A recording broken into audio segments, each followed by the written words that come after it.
Just, huh? You're live. We're live already? You're live. You hit the button. Oh, crap. Nobody's Crap, on crap, yet. crap. No, there ain't nobody on here, so we don't have to worry about it. Oh. You got this on? Hmm? Let's power this on. This is on. Okay, we're good.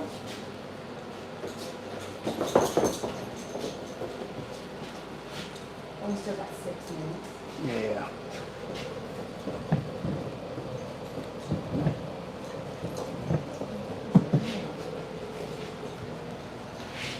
Is that better or worse when I moved it out? Huh? I moved the table out a little. Is that better or worse? No, it's good. It's perfect. Okay. Troy says hi, Butch. Hey, Troy, you up early, buddy?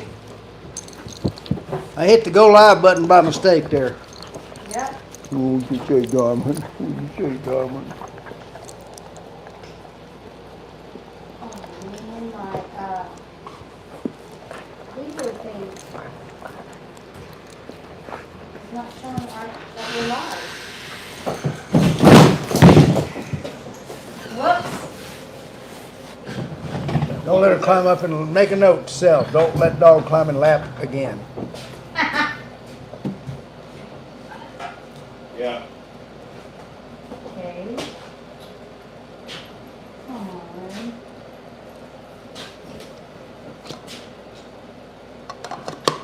Damn, I'm gonna pull my last beer in. There is, it's not showing us live. I can't find us. No? I don't know. Ask her if she can see it in the You got camera. the camera? Because I have the big wet spot right there. Can you see it? There it is. Now you're live. Live now? Mike Thomas says hello. Hi, Mike. Hey, Mike. Feel better?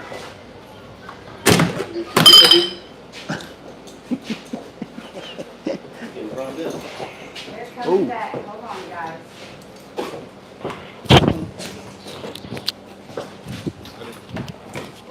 Test, test, test.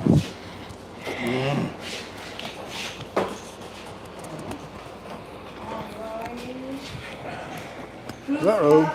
What? Hey, Carolyn. Huh? What happened to that? I was using it to charge my phone. Oh, Do you are need you, it? are you through with it? Yeah, we need it for this. Yes. Hang in there, everybody. Hold on. I want to touch the camera. Troy wants to know whose dog that is. Hey, Diamond, Troy, it's a customer's dog. I don't know why we brought her in here, mostly because she's a mess. Right? And I like a challenge. And Scott's bet me a 6-pack that we won't get through the whole podcast without her knocking a table or something over. She's trying. No. Oh. Or the camera. Or the camera. Sorry, guys. We got 4 minutes though. And I reminded him that I trained the dog, so she's gonna be close to perfect. Come here. Come here, Diamond. How you doing, honey? Huh? Like a good girl. Like a good girl. Yes. Yes.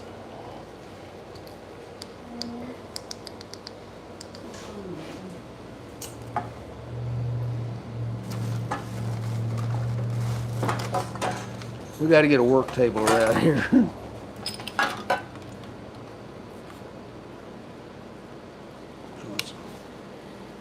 that's so funny. My face is on the live for a minute. Now everybody knows who you are. Mm-hmm.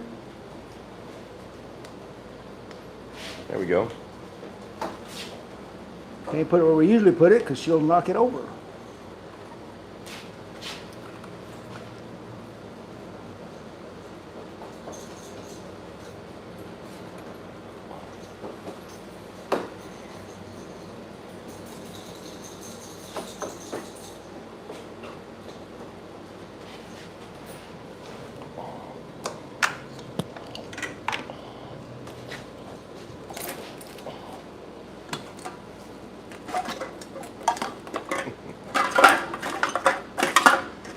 Sorry about that.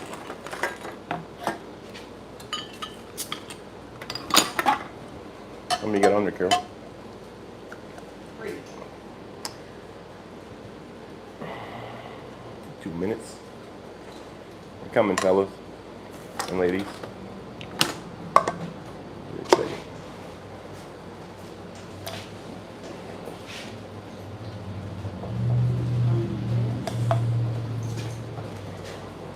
Good evening, everybody. Glad you could join Scott, myself, and this is Miss Diamond here. Diamond is here as an example of what perfect training is all about. When you train your dog to be the perfect companion and always listen to everything you say, you have a dog like Diamond, who was trained right here. Wait a minute, was trained somewhere else. Somewhere else. Not by us. Not here. And we just took her to fix her. Yep. Okay, yeah. Okay. Like the tire shop. Yeah. When you need a plug, you need a patch and not a plug. Yeah. You bring her here. Yep, yep.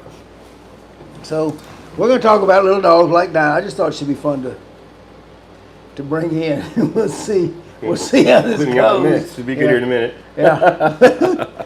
You know, everyone talks about mouths being, kind of hard to live with. I've heard. And so, yeah, we'd like to demonstrate that for you.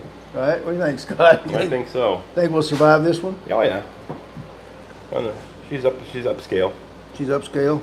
What are we doing sound-wise, Troy? I had a lady tell me our volume was bad last week. She commented. I wrote her back and said, second wind said our sound was perfect. So you must be breaking wind, lady, because I know he knows better. Sound interference. Yeah. Yeah. Sharon said hi, Hey, Sharon, how you doing, lady? Sherry. and Troy says sounds great. Good. Hey, Sharon, I'm going to talk about a little trick from Tony McCallum here in a little bit. I don't know if you know Tony or not. I get the impression everybody in Australia knows him, and I think if you're dog people, you really know him, and if you don't, you really ought to know him. So anyway, we'll do a little Aussie representation here in a little bit, talking about puppies. Puppies in that critical period from 12 weeks to 6 or 7 months. Yes. That's where you can get 3/4 of the way to a perfectly behaved dog if you handle that period correctly. Absolutely. You've raised 2 now recently. One kind of on the wing, and the other after doing a lot of learning. Yeah. What do you think? It's such a big difference that the base foundation of the dog is so critical. I never thought it was. I always thought, oh, dog gets about a year old, I'll start teaching him and he'll learn, and that's blown out of the water. It's so critical at the base to build a good foundation to build your house on. And build it brick by brick, day by day, and before you know it, you've got a great dog. At 7, 8 months, your dog is so advanced. People say, where'd you get that dog? How come that dog? It's like time and effort and doing the right thing. Exactly. That's where she go. Hey, Diamond. Should I get your phone? No, she's good. Okay. Yeah, and that's a good way to put it, Scott. Brick by brick. We're going to give you a little step-by-step outline right now that you can use with any of the pups you have. It's going to be kind of geared towards people who may be looking to go towards protection training, just because I think most of our audience is into that. Mm-hmm. But it's going to apply to every dog across the board. Was it Titan or McCoy that tracked you through the grocery store? Titan. Okay. Yeah. I just want him to tell his story just because it's so impressive. We met Scott when Carol Ann, our amazing camera lady over there, brought her Doberman out here. How old was Titan when he came out? 5 months. 5 months old. Yeah. Brought him out for training, and she really got into it, and we started doing more and more. And then next thing I know, we're like family. So Right. Carol Ann trains for us. Scott Hi, agitates. everybody. There you go. Scott agitates for us. But one of the things I wanted to do with Titan was a little bit of tracking, and I don't think many people think of Dobermans as trackers. Mm-mm. But we applied the simple techniques, and this is going to be a little off subject, but it goes along with Diamond's finding stuff to tear up. a bit with the brick by brick, and I just think it's a cool story. So we started Titan on his tracking out here. He'd already done his obedience, finished his bite work. Tell him what you did in the grocery store, Scott. So one day my wife and I decided that we're going to take him into the store and he could try to find me in a HEB, which is about, if you don't know what HEB is, deluxe, it's about the size of a Walmart, super Walmart.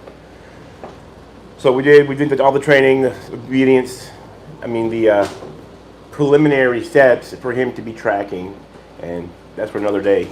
But I was ready to say, let's give him a real test. So basically I went out, she gets him in the truck, I dropped my hat in the parking lot now, behind my truck, and I tracked to the store. I went in to the vegetables, back around the meats, all the way to the toys, came back to where all the vegetables and the deli was. Said all these smells might deter him, and came back to the toilet paper aisle and paper towel aisle. And paper towel, you can get in there and put that things higher. So I pulled them out, and I Peter Griffin me a fort. I had a little hole in there, so I was sitting there in my little fort. And she waited 15 minutes. But before that, a lady goes, what are you doing? Lady at work there, or just a customer? The customer. I walked around the corner, and I was scuffing my feet. I started getting the paper towel. She goes, what are you doing? I said, oh, there's a dog looking for me. She goes, what? I said, so I got to see this. I said, okay. So she stood there, and I got in there, and the beeper went off, and all of a sudden, she came out. And the dog, it took him 2.5 minutes to find me. He come through there, and on concrete now, pulled my wife and went to every exact, because we rewalked it after we did it. He went to exactly every spot I was at on concrete, and on a Sunday after church. I didn't mention that. It was a store full of people, a lot of people. It was crazy, but he came right to me, and that lady's like, "Oh my God, you were lying." I said, "No, ma'am." But yeah, he came through. He came through pretty good. So what has this got to do with puppies? The way they brought Titan out here at 5 months and started working with the system that I try to use. Now remember, my mantra is I don't make a dog do anything, but I make them want to do everything. And how old was Titan when he pulled that amazing tracking feet off? Hard surface all the way, folks. A year and a half, 2 years? No. He was a year and a half. About a year and a half, Okay. year and 4 months. Yep. So if you really think about your dog and address his abilities properly, anyone can have a dog that can do something like that at 18 months of age. So what we're going to do right now is I'm going to go over the same basics that we did with Titan, even to the tracking part, how we got him started, and give you hopefully some ideas that may work for your next pup. So I'll start with, and this is a nod to Tony McCallum, the world's greatest cow dog trainer. And you don't believe me, I'll give you his phone number. You can call and ask him, and he'll verify it. Yep. And True story. And anyone who knows him will sure enough agree. Tony's an amazing dog man. Third generation McCallum cow dog raiser, and does things with dogs that make me feel like Girl Scout in the first grade. You know, he's just an amazing person. And this is a little trick I learned from him, and then of course he just does it because he's just that away. And yes, he's that away. And then I had to, of course, look it up and read the books and get the scientific side of it. So one of the biggest problems, and the number one, I guess, complaint I get from people about their dog is that they won't come when they call. Diamond, you got to sit down, baby. I'm talking. Hold on just a minute. We'll do this later. So Tony has something. Whoops. I'm sorry. Tony does something at 16 weeks, and timing is critical here. He takes his pups out to the outback and more or less just lets them get out there. So lets them start walking around. Here's the psychology behind it. At about 16 weeks of age, your pup is starting to get curious about the world. Up to that point, mama dog would have been everything to him. That would have been his whole world of security. They would never dare to go anywhere out of the immediate area of the pack for fear of something happening to him. Right. At about 14 to 16 weeks of age, the pups start getting a little bolder and they start venturing out on their own. That's when you want to do this. If you can do this, follow this pattern, you will never have to call your dog twice. And what you're going to do is really simple. Take your dog to a strange area where he's not familiar with everything. But you know, it's secure. You don't want it, you know, in the middle of a major highway or something. Some secure area, park, something. Do it at early in the morning. Do it when you don't have a lot of other people there. Just put your little 16-week-old pup down on the ground and watch him sniff and start checking out the world. Mm-hmm. That's what his brain's having him do at this point. His curiosity is getting greater than his fear. So let's go look at stuff, right? That's how kids get into mischief. Let's go look at something where you never looked at before. So you let your little pup walk out there a ways, and then when he's really engrossed in what he's doing and can't see you, you step behind a tree, a billboard, something out of sight. And you just sit there. Now you watch him, and at some point, he's going to be sniffing, he'll stop, he'll look around, and you won't be there. And now, puppy drives, nerves kick back in. It's like, where's mama? Where's daddy? I'm here all alone. And you step out in sight. Very important. Say your dog's name as you step out. When you step out, say their name. Fido. Fido looks at you and goes, oh yeah. And he comes running. Simple as that. Now you're going to reassure him, get him back to feeling confident. You want to do this about 2 or 3 times in a row. Mm-hmm. Get him confident again, get him feeling like, you know, everything's good. And then watch, and as he starts getting cocky, walking out. Dip out. Yep.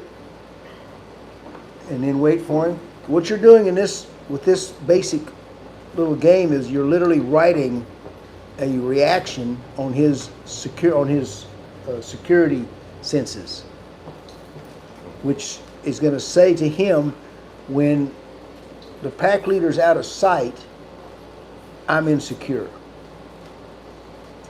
This means that after 2 to 3 weeks of playing this game, and you only have to do it like 2 or 3 times a week, you do that for 3 weeks in a row, your pup's going to go out wherever you go without a leash.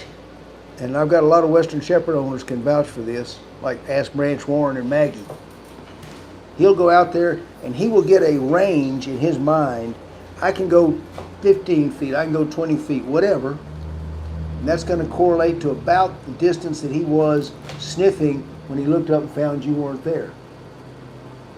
And that's as far as your pup's ever going to wander from you for the rest of his life as a grown adult dog. Mm-hmm. And when all you got to do when you want him to come to you is say his name. Yeah, who we got, Carol Ann? Troy, is there ever a time when the pup doesn't come to you after calling him? If you play this game, no. But there's some things to think about, and thanks, Troy. That leads me right into the next thing. There's going to be times we have a weak system where we expect our dogs to come whenever we tell them something. And dogs are visual body language creatures. They learn not because of most trainers, I believe, in this country, but in spite of them. The trainer goes, do this, bang, and cranks on them. And the dog's not learning what to do, he's learning what to avoid. So if we do it this way, we reward success, and we set him up so everything he does is successful. He's B.F. Skinner, the father of modern psychology. An action successfully completed is more likely to be repeated. Yep. So if you've done it this way, you shouldn't have any trouble. But you have to watch, you have to be careful of this. Once a little puppy's out checking out the grass, sniffing up stuff, remember, that puppy, through his nose, we have no concept, I believe, of what a dog's learning. Like Titan he ignored all those other people walking across a hard tile floor. And we're going to track smells, motions, like you're saying, yeah. Yeah. Yep. And knew exactly where he wanted to go. So when your pup's out checking out wild areas, new surroundings, it's like a 127-inch giant screen TV, and the Super Bowls on a constant loop. You know, everything from Joe Montana to Tom Brady to Roger Staubach. He's seeing all the greatest. And you have the audacity to expect him to drop all that and turn around and come to you. It ain't happening. Ain't happening, nope. So what happens is you go, Fido, come. And Fido goes, Fido, come. And then you go, damn it, Fido, come. And you change the tone because now you're mad. When you change the tone, you change the meaning. People don't realize this. And now Fido's really ignoring you. And you finally scream it loud enough that he goes, what the heck? He looks over his shoulder and you're mad. I don't know how many people are going to end up watching this, but I don't think anyone will disagree this has not happened to them. You got walking to him, he looks at you coming that way and goes, oh, you want to play chase? And he takes off running and you follow him, right? Yep. He just taught you to play chase. So that is the time that a pup will ignore you. So all you've got to do, remember, they're visual, their body language cued, which will bring us to our next thing. You want to say his name, and by playing this little security game I'm talking about, he's going to respond whenever he hears his name because his survival may depend on it. But there's one thing else you can do that I think is the most important thing you can do for off-leash control of your dog. And that's what I call the name game. This is something I started years and years ago, and it's always worked. I don't know why more people haven't gone to it. I see a lot of variations, but what I want to do is put a value to the pup's name. So he's 16 weeks old. He's gone out in the wild. I know now when he starts sniffing, instead of just sniffing and walking, he sniffs, but he looks back to see where I'm at. Then he goes on checking, doing his business. Then he looks back to see where I'm at. I know I've got a puppy who's conscious of where he is in relationship to me. Yep. Now I want to do is just what Troy's saying. I want to fix it so when he's somewhere, as he's a secure adult, and he's really interested in something over there, that he listens to me no matter what, no matter whether Tom Brady or Roger Staubach's passing at the time. All right? This is how I'm going to do that. At this same critical 16-week age, I'm going to take, preferably before each meal, 3 special treats. I don't know if Diamond, if we can see this over the table or not. Let's try something. I didn't think about this. Hey, Diamond. And you see that? I don't know if y'all saw that, but that dog, when I said her name, she just whipped around and looked right at me. And the way we got her to do that is with this simple little thing I call a name game. We're going to demonstrate it. So I'm going to let her know I've got something to treat, and then I simply wave my hand this way, and I wave my hand that way, and then I wave it this way, and I go, Diamond. Whoops. She heard something flop, so we're just going to sit here. Now we're going to start over again. Diamond. When she looks up at me, I lower the treat to my chin, make eye contact, and I give her a treat. And what I'm going to get from this, Diamond, is a dog who's looking me right in the eye when she hears her name mentioned. Now, if my camera lady, Miss Carol Ann, can follow this, I'm going to throw a treat out here away from me. I've had this pup here for 6 days. I'm not saying she's perfect, but I like to do things unrehearsed. A few things I enjoy more than being embarrassed and listening to Scott laugh. Come on, Diamond. So I'm going to throw a piece of chicken out here away from me and let her start eating it, and then see if I can get her to respond to her name while she's into doing something else. Diamond. You got the camera ready, Carol Ann? Uh-huh. Now she's going for it. I'm going to go, Diamond. And she's not only right here, she's sitting. And this is just 8 days. So if you'll play the name game with your pup, and during the everyday course of your life, whenever you say your dog's name, it should always be followed by something positive. Diamond. Whoops, Diamond. There we go. Y'all couldn't see it, but she was busy sniffing out another piece of treat trail, and when I said her name, you see her right back with me. I'm not going to give her a treat, but I'm going to acknowledge So that's the step of the name game. That's the first step. Name game, what? I couldn't hear you. It's the first step of the name game. That's the first to get them. Yep. Now, that leads into casual recall, right? Yes. So we had been coming here about 3 months, and Titan was still a pup, and I'm testimony because he ran out. I had the front door open, and there was a German Shepherd, and they went to the park down the street with his owners. So the door was open. He ran out and took off down the street. I'd say about 300 yards, 400 yards from me. And I come up there, and I said, "Holy shit, what am I gonna do?" And I said, "Titan!" And he looked at me, and I turned around and walked back towards the house. And that dog was at the door before I got to the door. So it works. I'm just, That is the casual recall. Yeah. That's how a pack leader, whether it's dingoes in Australia, Sharon backed me up on this, or timber wolves in Alaska. I don't know anybody in Alaska right now to back me up, so I can't say that. Well, the way dogs, like I said, dogs are body language communicators. And it works well for them. They've got ears, they can move and wiggle. They got a tail they can wag. They got hair that comes up on their back. But they can't make a lot of sounds. They essentially bark, howl, and growl. That's their vocabulary. We have a large vocabulary. We can make lots of sounds, right? Yeah. But we can't wiggle our ears. And we can't raise the hair on our back. I've seen a few guys that could, but we don't want to go there. That's not a pretty picture. So if we communicate to them in their natural form of communication, which is body language, they're going to pick it up a lot quicker.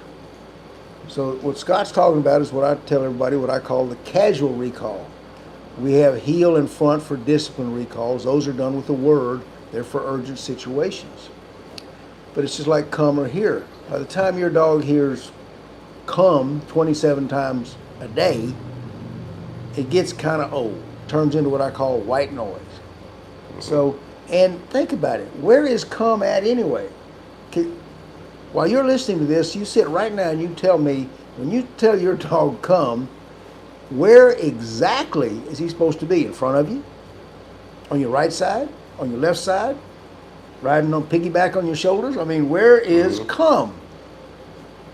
So the word come we use as a casual recall anyway. Why don't you just do it in Doglish, which is body language? This is where that name game is going to be so important. You've taught your dog to respond every time he hears your name, his name, her name, by looking at you. If your dog's looking at you when you give it a command, I don't care what the command is. If your dog's making eye contact at the same time you give the command, 99.9 times they will always follow your command. You think about it, next time you're out and you call your dog to come and he's sniffing, did you call him when he was sniffing or when he was looking right at you? I guarantee you he was sniffing or looking at something off somewhere else or checking out the tabletop like Miss Diamond. So by playing this name game, you're going to get a dog who responsibly, without any thought, turns and looks at you. When they look at you, you turn and walk. Simplest. That's what Scott did. His Doberman was 300 yards down the street chasing another dog. But he turned and he looked. He saw the leader's back walking away from him. Yep. And I was just clarifying that he was a pup. Not a full-grown, fully trained dog. He was just starting. It was just in the basic foundations. You learned to open the door. He learned to Anyway, open. but anyway, that's just, I'm trying to make a point toward the puppy part of it because he was a pup. He wasn't, it's not him today. You hadn't been practicing that for 2 years. No, it was, weeks. Weeks. On the, cycles, So if you'll start at 16 weeks when they're starting to get cocky and teach them that keeping you in sight is the only thing that keeps them safe and secure, your pup's your dog's never going to wander too far away from you without looking back. And if your dog's looking back at you, he's going to follow your next command when you give it. And if you want him to always look at you when he hears his name, you play that name game and you're going to have 95% total control of your dog no matter how far away he is. All this leads to the perfect protection dog, because what you have to have between you and your security dog is teamwork. You need devotion, and you need a clear in the dog's mind, clear relationship.